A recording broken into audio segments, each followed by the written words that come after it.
Hi friends, मैं अश्विन। मुझे उम्मीद है आप सभी अच्छे होंगे। अभी लास्ट मंथ सितंबर में एसएससी एमटीएस 2023 का एग्ज़ाम हुआ। आज की इस क्लास में हम इसी एग्ज़ाम में पूछे गए सभी नए और इम्पॉर्टेंट इडियम्स एंड फ्रेजेस को डिस्कस करेंगे। एग्ज़ाम एमटीएस 2023 ये सितंबर में हुआ और टोटल में 27 सेट्स में ये एग्ज़ाम हुआ, जिसमें 100 के आसपास इडियम्स एंड फ्रेजेस के क्वेश्चंस पूछे गए। आज की इस क्लास में ये जो 100 के आसपास इडियम्स एंड फ्रेजेस पूछे गए हैं, इसी के जो इम्पॉर्टेंट नए इडियम्स एंड फ्रेजेस हो सकते हैं, हम उनको डिस्कस करेंगे। सेशन को शुरू करने से पहले मैं हल्का सा बताना चाहूँगा कि अगर इडियम्स एंड फ्रेजेस आपके लिए चैलेंज है या फिर आप बेहतर तरीके से इडियम्स एंड फ्रेजेस को पढ़ना चाहते हैं, तो मेरा ऑनलाइन बैच है इडियम्स एंड फ्रेजेस का, सिर्फ 199 में।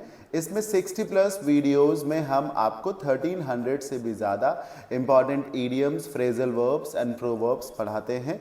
ये इडियम्स, फ्रेजल वर्ब्स और प्रोवर्ब्स वही हैं जो एसएससी और बाकी एग्जाम्स में बार बार पूछे जाते रहे हैं। बैच ऑनलाइन है और हमारे एप्लीकेशन अश्विन क्लासेस लखनऊ पर अवेलेबल है। किसी भी कंफ्यूजन की स्थिति में आप इस नंबर पे कांटेक्ट कर सकते हैं। आइए सेशन को स्टार्ट कर देते हैं। Call the shots. Call the shots, इस ईडियम का क्या मीनिंग हो सकता है? To be a follower that makes less important decision, एक अनुयायी होना जो कि कम जरूरी फैसले लेता हो। To be in powerless position, एक ऐसी पोजीशन में होना जहां कोई पावर ही ना हो। To be in a position to make decisions that influences a situation, या फिर to be in a neutral position. Exactly. Option number C is the right answer. To be in a position to make decisions that influences a situation. मतलब आप एक ऐसी position पे हो जहां पर आप फैसले ले सकते हैं। When you call the shots, तो आप तय करते हैं कि किसको गोली मारी जाएगी और कहाँ निशाना साधा जाएगा। कॉल द शॉट्स का मतलब है आप डिसीजन लेंगे, आप शूट करेंगे, आप पावर में हैं, आप डिसाइड करेंगे कौन किस पोजीशन पे बैठेगा। टू कॉल द शॉट्स यानी कि आप ऑर्डर देंगे, आप कमांडर होंगे एक तरीके से। टू कॉल द शॉट्स का ये मीनिंग है, to be in a position to make decisions.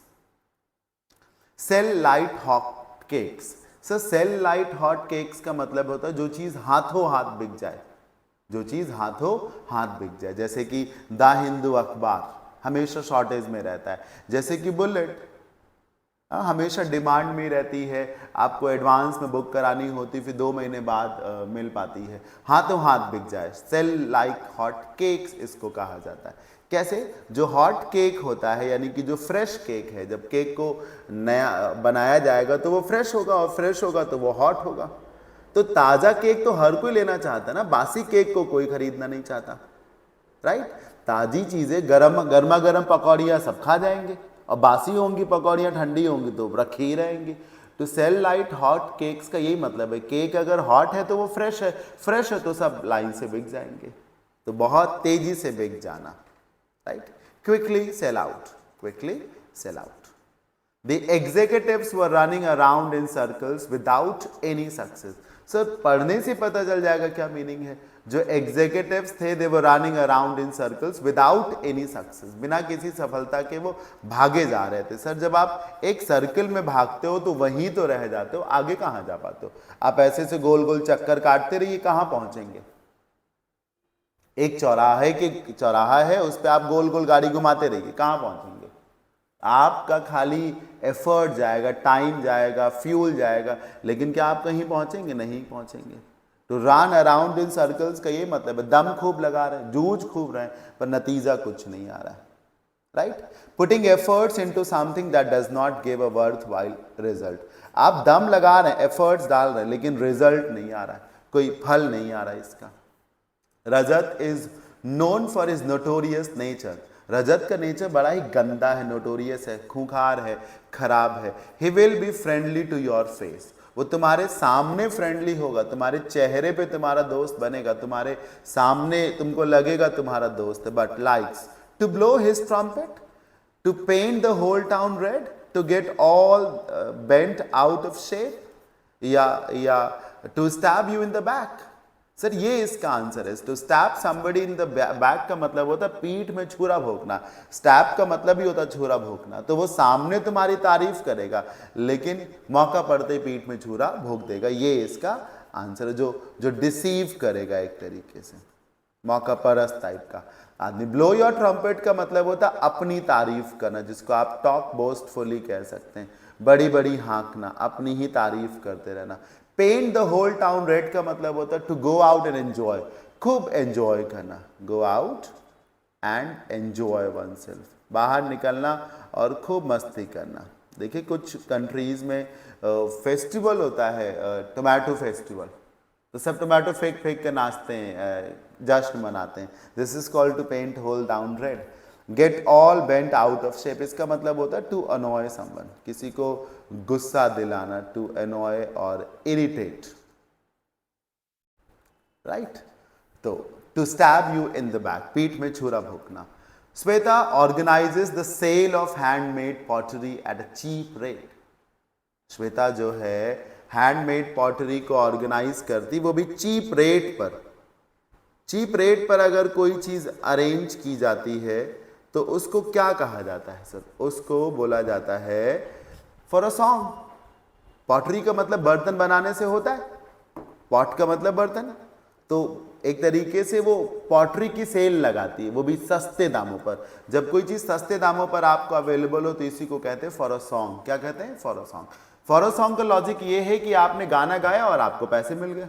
और कहा जाता है नाचना और गाना बहुत ही सस्ता और सरल काम है। अगर आप नाच कर गा कर अगर जीवन चला रहे हैं तो आप बहुत ही सस्ता काम करके या बहुत ही सरलता से बिना मेहनत के ही आपको सब कुछ मिला जा रहा। मेक अ फस about out of something. Make a फस का मतलब होता है बिन बात का बवाल काटना, एक तरीके से मेक अ फस, झगड़ा करना, मतलब बिन बात का बवाल काटना। हश मनी का मतलब ब्राइब से होता, घूस से। हश मनी एक्चुअली वो पैसा जो चुपके से दिया जाता है, यानी हवाला का पैसा हो गया।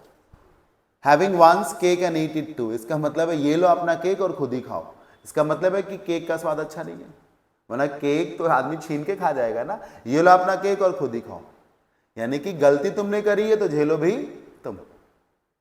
तुमने रायता फैलाया है ना तो समेटोगे भी तुमने सब चीज गड़बड़ करी है तो उसका कॉन्सिक्वेंसेस भी तुम ही भुगतो, एक तरीके से। इसको एक दूसरा भी इडियम है, lie on the bed one has made. जिस बिस्तर को तुमने बनाया उस पर तुम ही लेटो, जैसी करनी वैसी भरनी। As you sow so shall you reap. Cut someone slack. So slack का मतलब होता है लूज, ढीला। जैसे कपड़ा अगर ऐसा है ना लूज है तो वो स्लैक है, और ऐसे अगर आदमी थोड़ा सा उदार है तो वो लीनियंट है। कट समवन सम स्लैक या कट समवन स्लैक का मतलब होता है थोड़ा उदारता से पेश आना, स्पेशली तब जब सामने वाले ने कोई गलती करी हो और आप पोजीशन में हो कि आप पनिश कर सकें।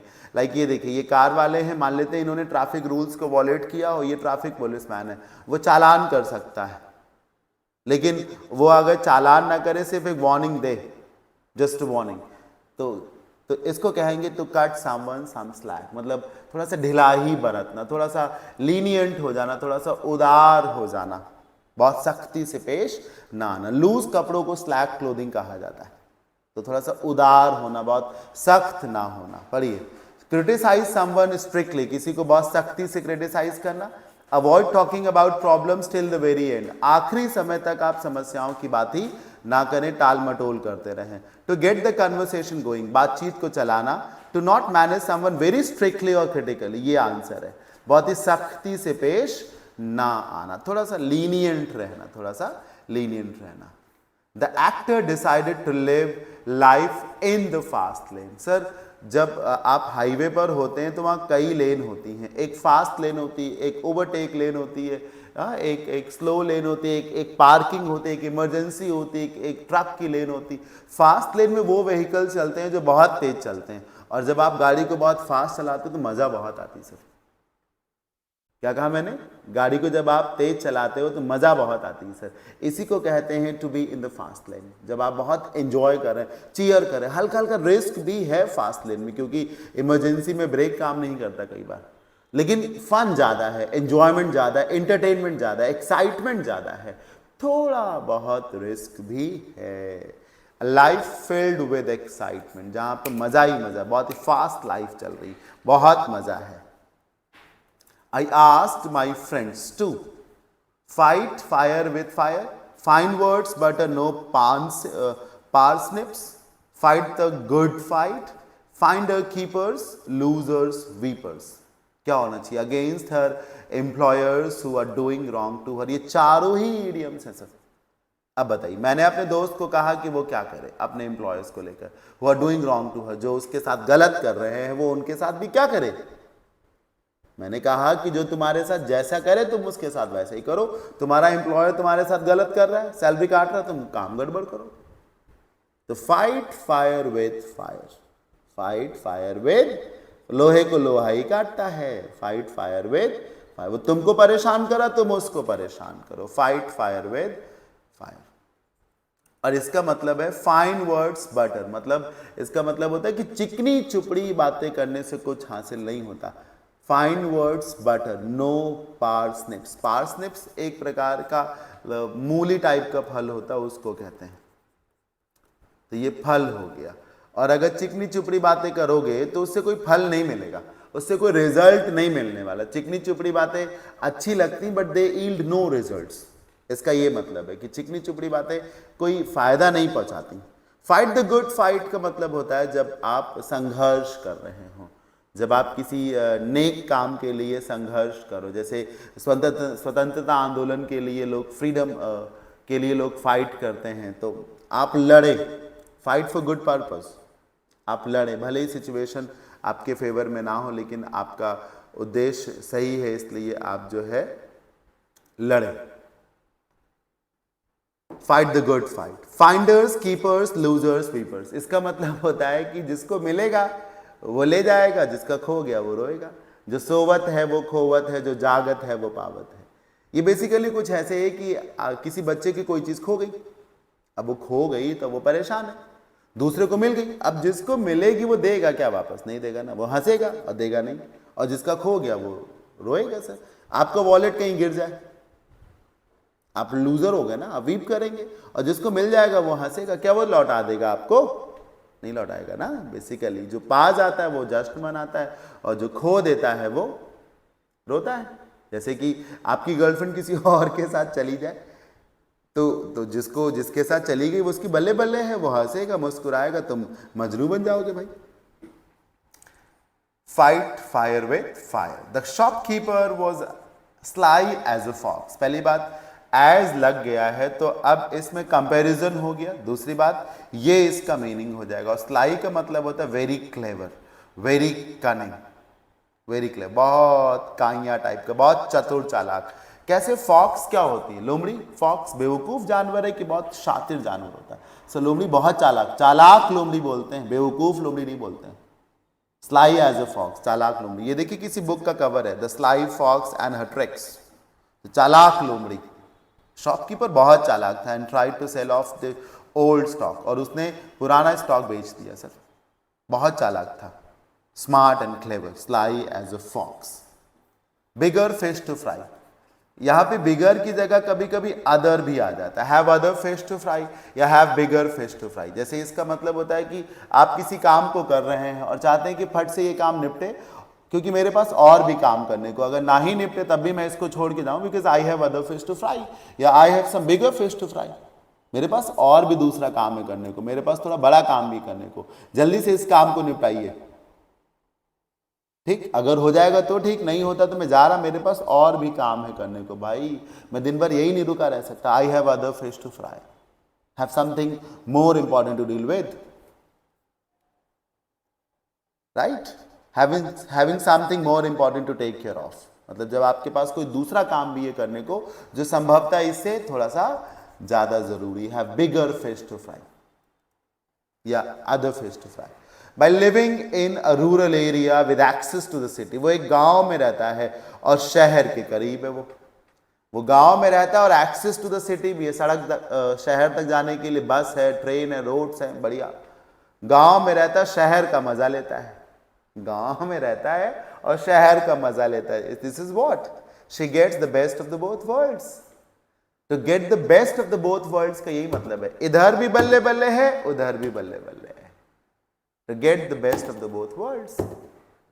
फॉर एग्जाम्पल, किसी लड़के को शादी के बाद ससुराल में भी प्रॉपर्टी मिल जाए, तो जहां का वो लड़का है वहां तो प्रॉपर्टी उसके पास है ही, ससुराल में भी प्रॉपर्टी मिल गई, इधर से भी बल्ले बल्ले, उधर से भी बल्ले बल्ले, to get the best of the both world's.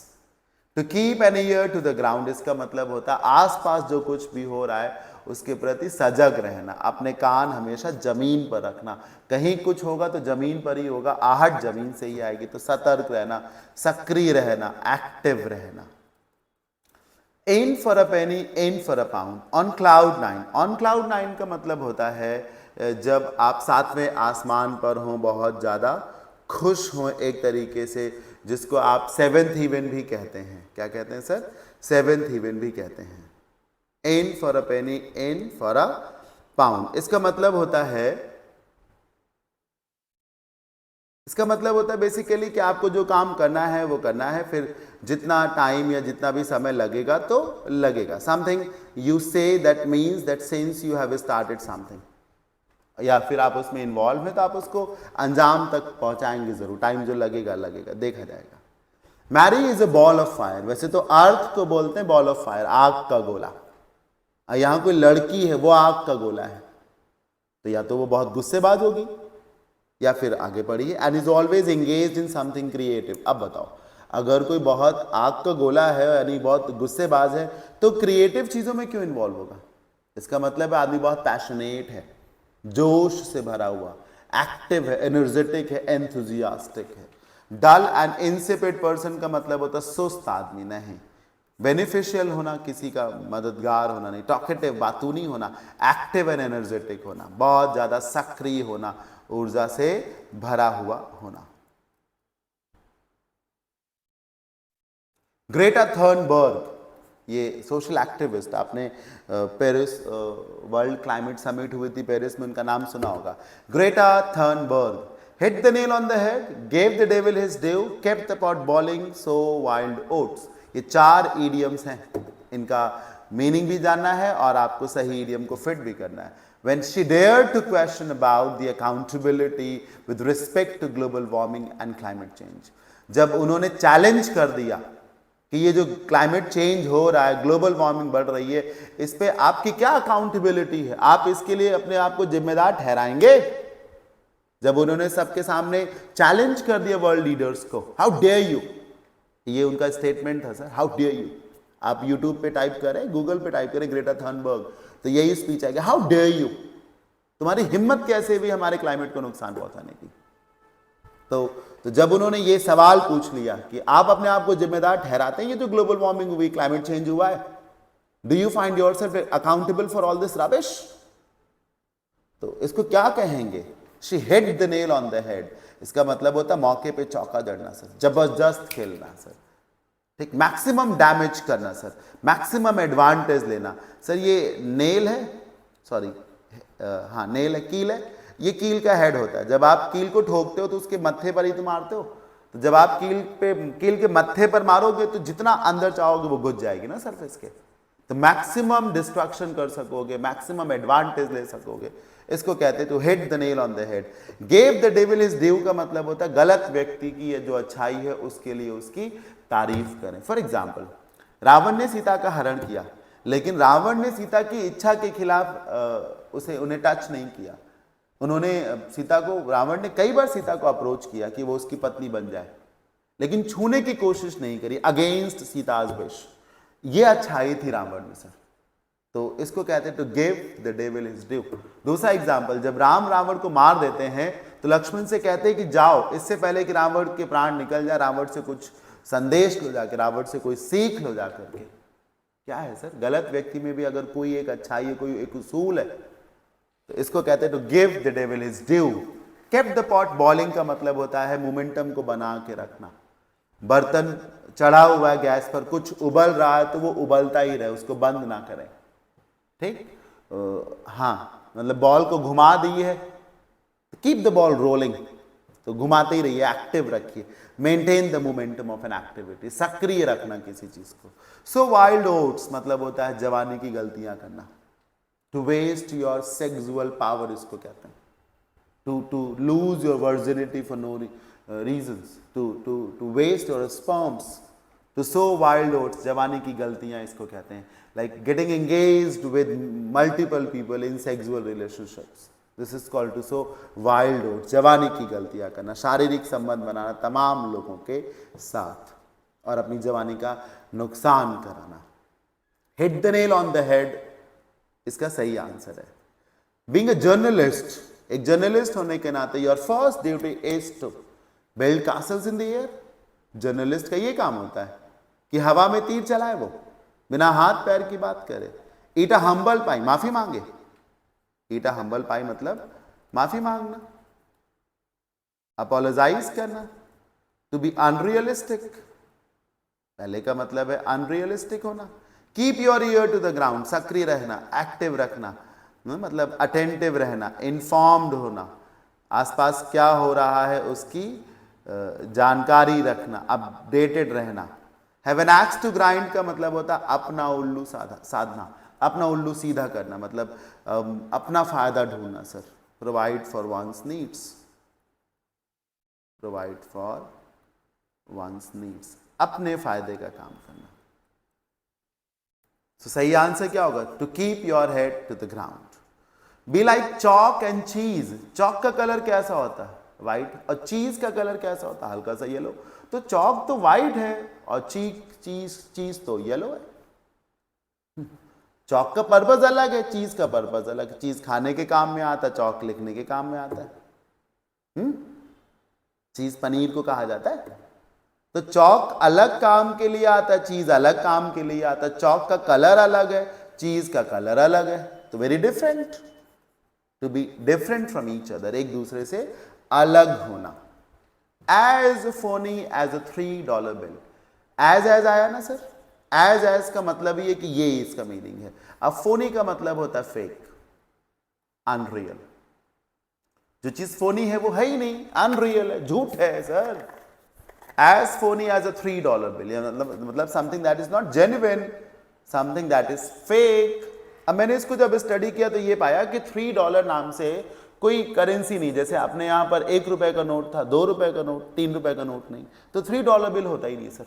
$3 है ही नहीं कोई चीज। $1 है लेकिन $3 नहीं है, कोई नोट नहीं है $3 का।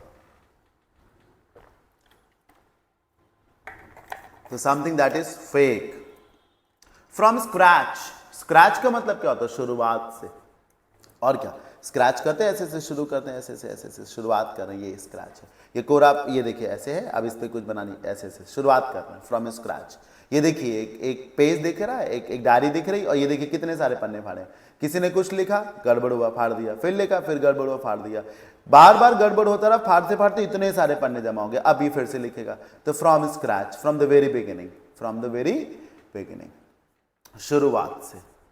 The detective went the whole 9 yards in his investigation. अब समझो, अगर नहीं भी जानते तो अकल लगाओ। The detective went the whole 9 yards in his investigation. अब एक डिटेक्टिव अपने इन्वेस्टिगेशन में होल 9 yards जा रहा है, मतलब हर संभव कोशिश कर रहा है। ही is doing everything he can, he is trying everything he can. ये है इसका मतलब, डूइंग एवरीथिंग, सब कुछ करना, सब कुछ करना। Close affinity with the law, कानून के साथ जब आपके संबंध अच्छे हो, मतलब आप एक लॉयर हैं, कानून को अच्छे से समझते हैं। टेकिंग द डिस्टेंट कॉल, दूर से कोई काम करना, दूर से देखना। मेजरिंग एवरी स्टेप, हर एक स्टेप को मापना। एवरीथिंग ऑल द वे, मेरे हिसाब से सी और डी में ये वाला ज्यादा सही रहेगा, क्योंकि इसका तो मतलब हो जाएगा कि एक एक स्टेप को आप माप रहे हैं, इंच लेकर के, पटरी लेकर के। तो इसमें ये होना चाहिए कि हर काम आप कर रहे हैं, हर संभव कोशिश कर रहे हैं। इसको समझेंगे कैसे? ये इमेज देखिए, ये World War II की इमेज है और ये एक फाइटर प्लेन है। और ये आप देख रहे हैं कुछ सोल्जर्स, इन्होंने हाथ कंधे पर क्या लाद रखी हैं? ये बुलेट्स हैं लाद रखी हैं। इसका लॉजिक एक्चुअली ये है कि World War II के दौरान जब USA फाइट कर रहा था, तो ये बुलेट्स फायर करनी होती थी, और ये टोटल की टोटल जो है मतलब 27 मीटर्स या 27 feet, I am not quite sure, ऐसे करके पूरी इसकी लेंथ होती थी। और ये जो 27 मीटर्स है, ये जो 27 फीट है, यही दूसरे यूनिट में 9 यार्ड है। तो अगर कोई प्लेन या उसका जो स्टाफ है वो इस पूरे पूरे के पूरे इसको दाग दे रहा है, मतलब ये पूरा जो 27 मीटर्स का, ये 27 फीट का ये जो पूरा का पूरा चेन है बुलेट्स का, उसको दागे दे रहा है। तो वो मतलब he is doing his best, he is doing all that he suppose to, सब कुछ कर रहा जो उसको करना है, वो सब कुछ कर रहा जो उसको करना चाहिए, कर सकता है। ये इसका लॉजिक है। You are an intellectual with professional degree, आप एक काबिल आदमी है सर, आपके पास तो प्रोफेशनल डिग्री भी है, योग्य हैं, पढ़े लिखे हैं, डिग्री भी है। यू कैन डू वॉन्डर्स, तुम चाहो तो तूफान चला दो, तुम बवाल काट सकते हो, यू कैन डू वॉन्डर्स, जो चाहो वो कर सकते हो। और जब जो चाहो वो कर सकते हो, ये देखिए ये दुनिया है और ये तुम्हारी मुट्ठी है, दुनिया तुम्हारी मुट्ठी में है। तुम एक पढ़े लिखे व्यक्ति हो, प्रोफेशनल डिग्री है तुम्हारे पास, यू कैन डू वॉन्डर्स, तुम तबाही ला सकते हो, तुम बवाल काट सकते हो सर, दुनिया तुम्हारी मुट्ठी में हो सकती है सर। ये जब दुनिया तुम्हारी मुट्ठी में होगी तो ये वर्ल्ड है और ये ऑयस्टर है। ऑयस्टर ये जो सीपी होती है ना, सीपी, इसी को ऑयस्टर कहते हैं। आपकी मुट्ठी भी तो सीपी की जैसी होती, सीप को खोला गया तो उसके भीतर मोती निकलती, मोती गोल होती है, जिसको आप दुनिया से रिजेंबल कर लीजिए, और सीप को आप अपनी मुट्ठी मान लीजिए, तो दुनिया आपकी मुट्ठी में है। The world is your oyster, the world is your oyster. ठीक, बाकी भी 3 ऑप्शन इडियम्स हैं, पढ़िए, बेसिकली प्रोवर्ब्स हैं। You can say it again, you can say it again का मतलब होता है टू अग्री। जैसे मैंने कुछ कहा और आप सहमत हैं तो कहा जा रहा है you can say it again, तो आप चाहे तो दोहरा सकते हैं इसी बात को, यानी आप भी समर्थन जाहिर कर सकते हैं। You are playing with fire, play with fire का मतलब होता है टेक रिस्क, समझ रहे हैं, रिस्क की सिचुएशन में होना। योर माइलेज में वैरी, मतलब इसका है कि अपना अपना सबका अनुभव होता है। ठीक, मैंने गाड़ी चलाई तो वो 20 का माइलेज दी, तुमने चलाई 22 का दी, वो चला रहा 18 का दे रही थी, और सबका अपना अपना तरीका है, सबके अपने अपनी ड्राइविंग स्किल्स हैं, सबके अपने अपने अनुभव हैं। मतलब you have different experience, I have different experience. The deal was put on ice, broken the ice, tipped off the iceberg and cut no ice. क्या होना चाहिए बताइए? For 3 months, for 3 months। पढ़ के देखेंगे तो पता चलेगा उस डील को 3 महीने तक रोका गया, होल्ड किया गया सर, समझ रहे हैं ना, उसको होल्ड किया गया, बस। इसको पुट ऑन आइस कहते हैं। अब कैसे सर? आप अपने घर का जो रेफ्रिजरेटर होता है, जिस चीज को आपको तुरंत खाना है उसको आपने खा लिया, लेकिन जो चीज आप आज नहीं कल पकाना चाहते, परसों खाना चाहते हो, उसको लेकर के आप फ्रिज में रख दोगे। फ्रिज में आइस ही तो है, ठंडा ही तो है, तो when you put something on ice तो आप उसे रख देते हो फॉर फ्यूचर यूज, आप उसे होल्ड कर देते हो, राइट, होल्ड कर देते हो। तो ये इसका आंसर हो गया। ब्रोकन द आइस, ये बना है सब ब्रेक द आइस से। ब्रेक द आइस का मतलब होता है इनिशिएट करना बातचीत को। जैसे 2 लोग बैठे हुए हैं, कोई बोल नहीं रहा है, तो आपने कहा कि चलो मैं ही बातचीत शुरू करता हूं, this is called to break the ice. Tip of the iceberg, iceberg एक बहुत बड़ा बर्फ का पहाड़ टाइप से हो सकता है, और टिप उसका सिरा हो सकता है। टिप ऑफ द आइसबर्ग का मतलब होता है एक बहुत बड़ी सी समस्या का एक छोटा सा हिस्सा। जैसे ये देखिए समंदर है, ठीक, समंदर है, अब इसमें एक आइसबर्ग है, ऐसे ऐसे आइसबर्ग, ऐसे ऐसे आइसबर्ग है। अब खाली आपको टिप दिख रहा है, इसके नीचे कितना बड़ा तो पहाड़ है देखिए। तो एक बड़ी सी समस्या का सिर्फ एक छोटा सा हिस्सा, कहते हैं ना चीटा की टांग, चीटा की टांग, एक बड़ी सी प्रॉब्लम को छोटा सा हिस्सा, a small part of something bigger, small part of something bigger, इसको कहते हैं tip of the iceberg, small part of something big. Cut no ice का मतलब है हैव नो इफेक्ट्स, जब कोई फर्क नहीं पड़ता, कोई तालमेल नहीं है, कोई असर नहीं पड़ता, have no influence, have no effects. To cross swords, कितना सिंपल है सर, तलवारें आप क्रॉस कर रहे हैं, तुम्हारे प्रेम के कर रहे हैं क्या? टकराव है सर, फाइट है सर, डिफेंड थोड़ा ना है, और मारना भी, लड़ रहे हैं आप, क्रॉस स्वॉर्ड, तलवारें टकरा रही हैं सर, तनाव है, टकराव है, झगड़ा है, लड़ाई है। To cross swords with someone, टकराव होना, झगड़ा होना, लड़ाई होना। It is risky to invest all your savings in one company. किसी एक कंपनी में सारी सेविंग्स को इन्वेस्ट कर देना रिस्की है सर। बिल्कुल सही बात। कंपनी भाग गई तो आदमी गया। सहारा में जिन्होंने खाली पैसा निवेश किया था वो बेसहारा हो गए sir. It's like putting all your eggs in one basket, biting the bullet, breaking a leg, going down in flames. ये इसका सही आंसर है। Put all your eggs in one basket का मतलब है आपने सारे अंडे एक ही बास्केट में रख दिए, अब वो गिर गई तो सब अंडे फूट गए।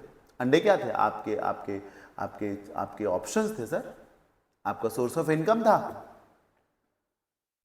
इसका ये मतलब होता है सारी एनर्जी एक ही में लगा देना। To put in all your savings in one venture, यही to invest all your savings in one company, इसी को कहते हैं। बाइट द बुलेट का मतलब होता है टू बेयर समथिंग अनप्लीजेंट।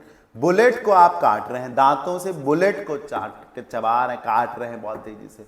क्या है सर? बुलेट लोहे की होती है, अगर दांतों से उसको दबाएंगे तो आप दबा रहे हैं अलग बात है, लेकिन आपको दर्द हो रहा है sir. Basically bite the bullet तब इस्तेमाल होता है जब आपको गोली लग गई हो, जैसे आप घायल हो गए हो, तो ऐसे केस में फिर वो आपको ठीक जब किया जाएगा तो बहुत दर्द होगा, और दर्द में आप बहुत चिल्लाएंगे। तो इसके लिए क्या होगा ना, किसी चीज को पकड़ के बहुत तेज दबाते हैं आप, तो आपको मुंह में बुलेट रख दी गई दांतों के बीच में, अब आप कस के उसको दबाएंगे, उससे क्या होगा कि आपको जो दर्द हो रहा होगा उसकी आवाज नहीं आएगी, उसकी आवाज नहीं आएगी। तो दर्द हो रहा होगा लेकिन आप उसको बर्दाश्त करेंगे। To to to bite the bullet, to bear difficulties. और नेगेटिव नहीं सर, इसका मतलब ये ना समझिएगा आप एक बहादुर व्यक्ति हैं तब आप ऐसा कर पाएंगे। ब्रेक अ लेग का मतलब होता है टू विश गुड लक। ये टोना टटका से आया है कि मानते हैं कि अगर कोई मंच पे जाके कोई परफॉर्मेंस करने जा रहा है तो कहेंगे बहुत बढ़िया करके आना, तो हो सकता है खराब करे, समझ रहे? तो कहते हैं ना स्टेज तोड़ के आना, स्टेज पे आग लगा के आना। अब आग लगा दोगे तो नाचोगे कहां? स्टेज को तोड़ दोगे तो नाचोगे कहां? फाड़ देना स्टेज को कहते हैं, तो नाचोगे कहां भैया? वैसे ही तो वो उल्टा बोला जाता था कि आप जीतें, ब्रेक अ लेग, टांग तोड़ के आना। तो good luck, to wish good luck, to break a leg, to wish good luck. Going down in flames, going down in flames का मतलब होता है कि एक तरीके से बर्बाद हो जाना। भाई आग में आप गिरे जा रहे हैं, खतरे में होना। ग्रास्पिंग एट स्ट्रॉज, ग्रास्प का मतलब पकड़ने से होता है, ग्रास्प करना, हाथ पांव मारना, ग्रास्प करना। और स्ट्रॉज, ये देखिए आप डूबे जा रहे हैं तो डूबते को तिनके का सहारा नहीं होता, स्ट्रॉ का मतलब ही तो होता तिनका। डूबते को तिनके का सहारा कि कुछ हो मिल जाए, घर चले, पेट पले, कैसे भी करके डूबते को तिनके का सहारा। Wasting time enjoying and relaxing नहीं। Holding the last strands of straw नहीं। डेस्परेट अटेम्प्ट टू सक्सीड, डूबते को तिनके का सहारा, कैसे भी करके जब बात बन जाए, आप चाहते हैं कैसे भी करके बात बन जाए।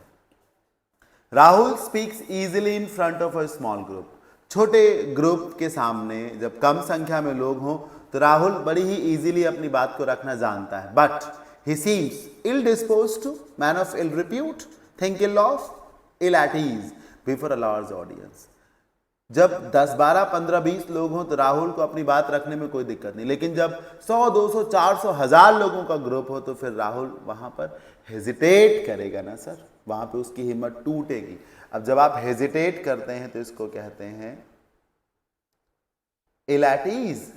देखिए सर, जब आप सुबह सुबह ना सावधान विश्राम करते हैं तो उसको अटेंशन स्टैंड एट ईज बोलते हैं। इसी ईज से ईज ही बनता है, सरल। तो स्टैंड एट ईज का मतलब है विश्राम, यानी कि सहज महसूस करना। फील एट ईज का मतलब भी है सहज महसूस करना। बी एट ईज का मतलब भी होता है सहज महसूस करना। पर आप तो इल एट ईज है ना, इल में बीमार है, तो इल एट ईज का मतलब है आप सहज नहीं महसूस कर रहे हैं, you are uncomfortable, you are losing confidence, you are uncomfortable, सहज ना महसूस करना। सर थिंक इल ऑफ का मतलब होता है किसी के बारे में बुरा भला सोचना। इसी का दूसरा वर्जन है स्पीक इल ऑफ, इसका मतलब होता है किसी को भला बुरा बोलना। और थिंक इल ऑफ का मतलब होता है किसी के बारे में ये सोचना मर जाए, नाश हो जाए इसकी। थिंक इल ऑफ मतलब एक तरीके से जिसको आप ये बोल बद्दुआएं देना, कर्ज करना, कर्ज करना। मैन ऑफ इल रिप्यूट, एक ऐसा व्यक्ति जिसकी इज्जत ही नहीं कहीं पर, जिसकी बदनामी है एक तरीके से, नोटोरियस टाइप का आदमी जिसकी कोई इज्जत नहीं, जिसको लोग अच्छे काम के लिए जानते नहीं है। इल डिस्पोज्ड, सर डिस्पोज्ड का मतलब होता है इंक्लाइंड, इच्छुक जिसको कह सकते हैं। तो अगर आप डिस्पोज्ड हैं तो आपका मन लगेगा, but if you are ill disposed तो आपका मन नहीं लगेगा। जैसे कि आप चाहते हैं, जैसे कि आप समझिए कोई मेहमान आपके रात 10 बजे आ गया, खाना पीना खा के आप सोने जा रहे थे, अब मेहमान आ गया कोई, तो क्या आप उसकी मेहमान नवाजी करना चाहेंगे? नहीं ना, आप इल डिस्पोज हो जाएंगे। क्या यार इस टाइम पे टपक पड़े, बताओ, इल डिस्पोज हो जाएंगे, बेमन, अनिच्छुक, अनविलिंग जिसको कहते हैं, जब आपकी इच्छा ही नहीं है सर किसी काम को करने की, इस काम को इल एट ईज बोलेंगे इसको, जब आप असहज महसूस कर रहे हो। He made the business profitable from unprofitable in about a year of joining. उसने बिजनेस को लाभ के पास पहुंचा दिया, जबकि वो अनप्रॉफिटेबल था, घाटे के बिजनेस को फायदे में पहुंचा दिया, वो भी 1 साल में ही खाली। मतलब इसको कहते हैं इच्छा हो तो कुछ हो सकता है। Still water runs deep, throw up, where there is a will there is a way, easy come easy go. Sir इसका आंसर ये है, where there is a will there is a way, अगर चाह है तो राह भी है। 1 साल में घाटे के बिजनेस को प्रॉफिट में कोई ले आए, इसका मतलब है हिम्मत हो तो कुछ भी हो सकता है, जहां चाह वहां राह है, इसको कहते हैं। इजी कम इजी गो का मतलब होता है जब कोई चीज आसानी से मिल गई तो आसानी से चली भी जाती, फिर आप रिग्रेट भी नहीं करते। कुछ गेन करने में अगर आपको मुश्किल नहीं हुई तो जाए, क्या करना है सर। जैसे आप जुए में पैसा जीतते हैं फिर हार जाते हैं तो आपको कुछ खास फर्क नहीं पड़ता। Something that you get you for no efforts, for little और no efforts, when you lose it you have no regret. Still water runs deep का मतलब होता है कि जो लोग शांत होते हैं वो अक्सर बहुत गंभीर और समझदार होते हैं। स्टिल वाटर का मतलब होता है ठहरा हुआ पानी। ठहरा हुआ पानी बहुत गहराई तक होता है। कहते हैं कि छिछले पानी में ही उबाल मार आता है सर, अधजल गगरी छलकत जाए। और जो बहुत काबिल होता है, बहुत गहरी जिसकी बुद्धि होती है, वो शांत रहता है। मतलब कहा जा रहा है जो लोग कम बोलते हैं दे आर मोस्ट इंटेलिजेंट,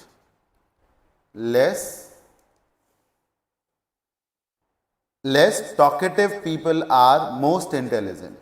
जो लोग कम बात करते हैं वो बहुत होशियार लोग होते हैं। Less talkative people are very intelligent or most intelligent. Still water runs deep. The two neighbors will probably stop fighting when pigs fly. ये जो दो पड़ोसी हैं ये संभवतः लड़ना बंद कर देंगे when pigs fly. When pigs fly. इसका मतलब होता है क्या? जब सुअर उड़ेंगे, सुअर कभी उड़ेंगे? नहीं उड़ेंगे ना, यानी कि कभी नहीं रोकेंगे। When pigs fly का मतलब होता है unreal situation. मतलब ये लड़ रहे हैं और इनकी लड़ाई रुक जाएगी when pigs fly, यानी कि कभी नहीं रुकेगी, ये होएगा ही नहीं कभी। जो अनरियल है, something that is impossible, something that is impossible. इसी को आप ये भी कहते हैं when pigs fly के साथ साथ इसको ये भी कहते हैं a cold day in July। जुलाई के महीने में जब ठंड पड़ेगी तो कभी नहीं पड़ेगी। एक दूसरा भी इडियम होता है when hell freezes over, जब नरक में ठंडी पड़ेगी। तो नरक में तो गर्मी है, आग तो गोला है नरक, वहां ठंड क्या पड़ेगी। ये तीनों का मतलब ही होता unreal, something that is impossible to happen, जो कभी नहीं होगा। Jack took on 3 jobs at once. Jack 3 नौकरियां करने लगा एक ही बार में, बट सून रियलाइज्ड, लेकिन जल्दी ही उसको क्या रियलाइज हुआ। 4 ऑप्शन है, चारों इडियम्स हैं। He had bitten off more than he could chew, कि उसने अपनी औकात से ज्यादा भोजन खा लिया है। यही इसका आंसर है सर। कैसे? बाइट ऑफ का मतलब होता है कि जैसे आपने निवाला तोड़ा, काटा। More than you can chew, आप चबा नहीं पा रहे, मुंह में उतना भर लिया आपने, तो अपनी औकात से ज्यादा बड़ा बोझ उठा लिया आपने, अपनी औकात से ज्यादा बड़ा काम कर रहे हैं। यही तो इसका मीनिंग है कि जैक ने तुरंत 3 नौकरियां शुरू कर दी और थोड़े दिन बाद लगा यार ये से झेला नहीं जा रहा, औकात से ज्यादा बड़ा काम ले लिया। कट कॉर्नर्स का मतलब होता है शॉर्टकट निकालना चीजों का। इसका मतलब होता है कि जैसे आप चलते चले जा रहे थे, कॉर्नर आया तो आप ऐसे नहीं गए, आप ऐसे चले गए, तो कॉर्नर तक जाने में जो फ्यूल लगना था, टाइम लगना था, आपने बचा लिया। तो शॉर्टकट ढूंढना, किसी काम को सरल तरीके से करना। प्ले इट बाय ईयर का मतलब होता है कि जैसी सिचुएशन आएगी वैसा फैसला लेंगे, पहले से कुछ डिसाइड ना करना, ठीक, रियल टाइम में डिसाइड करेंगे क्या करना चाहिए, जैसे जैसे एज एंड व्हेन जैसे होगा वैसे, जैसे पहले से आप कोई कुछ तैयारी ना करें, वहां देख करके देखा जाएगा क्या कर सकते हैं। अभी वहां चलते हैं, फिर देखा जाएगा, अगर वहां से मौका होगा तो आगे भी चलेंगे, we'll play it by ear. अभी से क्यों सब जगह के टिकट करा लें। Take something with a grain of salt का मतलब होता है किसी बात को पूरी तरीके से सच ना मानना, 100% ट्रू ना मानना, not consider something completely true, not consider 100% true, पूरी तरीके से सच ना मानना, कुछ ये भी समझना कि मीठे में कुछ नमकीन भी है।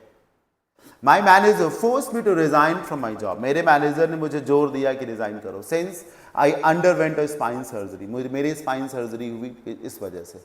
आई was depressed and had lost all hope, मैं बहुत परेशान था और मेरी उम्मीद टूट गई थी। Later my father motivated me to open my own cafe, लेकिन बाद में मेरे पिताजी ने कहा यार अपना कैफे खोलो ना, and showed me ways to be independent, और उन्होंने मुझे स्वतंत्र होने का रास्ता दिखाया। After all it's true that one should not, after all ये सच भी है कि किसी को क्या नहीं करना चाहिए। Grease the palm, grease the palm का मतलब होता है किसी को घूस देना, किसी को घूस नहीं देना चाहिए।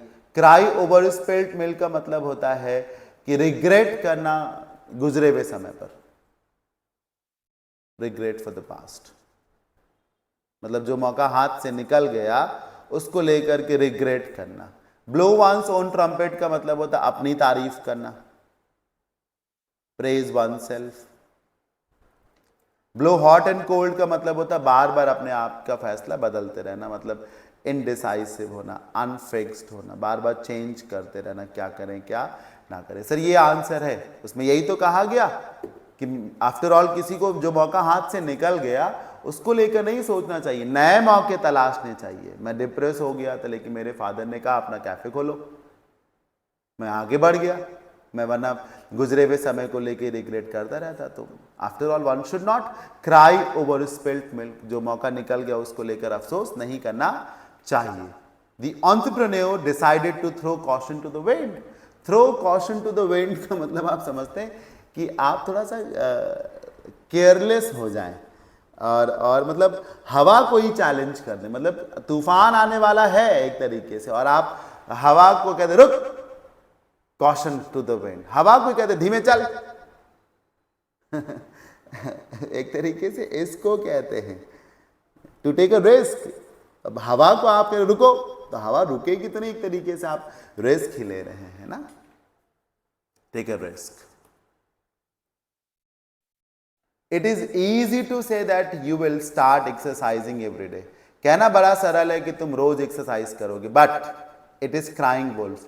क्राइंग वुल्फ का मतलब होता है झूठ मूठ का नाटक, ढोंग करना, प्रिटेंड करना कि आप दुख में हैं, pretend to be in grief, तो आप दुख में थोड़ा, यहाँ दुख की बात ही नहीं है। ये कहना कि तुम रोज एक्सरसाइज करोगे सरल है, लेकिन करना कठिन है, easier said than done, यही आंसर है कि कहना तो सरल है लेकिन करना कठिन है। गो दी एक्स्ट्रा माइल का मतलब होता है मतलब एफर्ट्स डालना, कुछ नया ट्राई करना, मतलब 24 घंटे की जगह 26 घंटे काम करना। गो दी एक्स्ट्रा माइल मतलब जब आप ज़्यादा मेहनत करें, जब आप खूब प्रयास करें, ट्राई वेरी हार्ड, ट्राई गो दी एक्स्ट्रा माइल इसको कहा जाता है। जब कुछ हासिल करने के लिए आप अतिरिक्त प्रयास करें, इसको कहते हैं। जैसे मैं इस ईडीएम को क्लास में पढ़ाता हूँ तो बताता हूँ कि जैसे कोई किसी को प्रपोज कर रहा है फूल दे करके, और कोई किसी को प्रपोज कर रहा है हेलीकॉप्टर से फूल बरसा करके, तो he is going the extra mile ना सर, ये तो अलग ही कर रहा है। Like fish out of water का मतलब है जल बिन मछली। आप चाइनीज लोगों के बीच में पहुंच जाएं, आपको चाइनीज आती ना हो तो आपको क्या लगेगा, माँ यार कहाँ आ गए, यहाँ तो मैं कुछ समझ ही नहीं पा रहा। तो अनकंफर्टेबल सिचुएशन में होना, एक ऐसे एनवायरनमेंट में होना जो आपको सूट नहीं कर रहा। ओह सेशन ओवर हो रहा है, तो सर इसी तरीके से सेशन ये ओवर हो रहा है। और सेशन को रोकने से पहले मैं ये बताना चाहूँगा कि अगर वोकैबुलरी आपके लिए एक चैलेंज है तो आप मेरा ये ऑनलाइन बैच ले सकते हैं वर्ड पावर का। इसमें इंटोनिम्स सिनोनिम्स हैं, इडियम्स हैं, फ्रेजल वर्ब्स हैं, प्रोवर्ब्स हैं, वन वर्ड हैं, रूट वर्ड्स हैं, कंफ्यूजिंग वर्ड्स हैं, सब कुछ है। और इस बैच की पूरी फी 999 है, लेकिन अभी आपको ये बैच 499 में ही ऑफर किया जा रहा है, राइट। एप्लीकेशन पे अवेलेबल है, डेमोसेशन सबके अवेलेबल हैं, सिनोनिम्स एंटोनिम्स के भी, ईडियम्स के भी, सबका डेमोसेशन अवेलेबल है, देख लीजिए। और फिर आप मेरे से जब पढ़ रहे हैं तो आपको ये आइडिया होगा ही कि मैं कैसा पढ़ा रहा हूँ। आप कंफर्म कर लीजिए, डिसाइड कर लीजिए, उसके बाद फिर आप इस बैच को ले सकते हैं। वैलिडिटी लाइफ टाइम है, जब तक आपको ज़रूरत है तब तक आप इसको पढ़िए, ठीक। अगर वो कैब एक चैलेंज है आपके लिए, तो ये जो 499 का इन्वेस्टमेंट है, ये इन्वेस्टमेंट आपको वो कैब में काबिल बना देगा, मज़ा आने लगेगी आपको वो कैब में।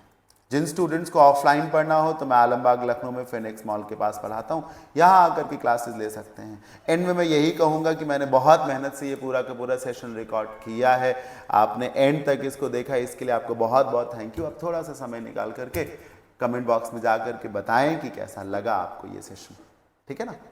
और हाँ, एक बात तो मैंने बताई नहीं आपको, ये टोटल में जो 100 ईडियम्स एंड फ्रेजेस पूछे गए हैं, उसका कुछ हिस्सा मैंने पढ़ाया जो इम्पॉर्टेंट था, नया था। बाकी टोटल जो 100 ईडियम्स का पीडीएफ है ना सर, वो टेलीग्राम चैनल पे अवेलेबल है, टेलीग्राम चैनल पर अवेलेबल है। टेलीग्राम चैनल अश्विन क्लासेस के नाम से है, और ये ऐप पे भी अवेलेबल है। ऐप क्या है? अश्विन क्लासेस लखनऊ, ये ऐप है, वहाँ पर भी पीडीएफ अवेलेबल है। अगर कोई प्रॉब्लम होती है तो आप इस नंबर पे कांटेक्ट कर सकते हैं। फीडबैक ज़रूर दीजिएगा कैसा लगा आपको। Thank you so much.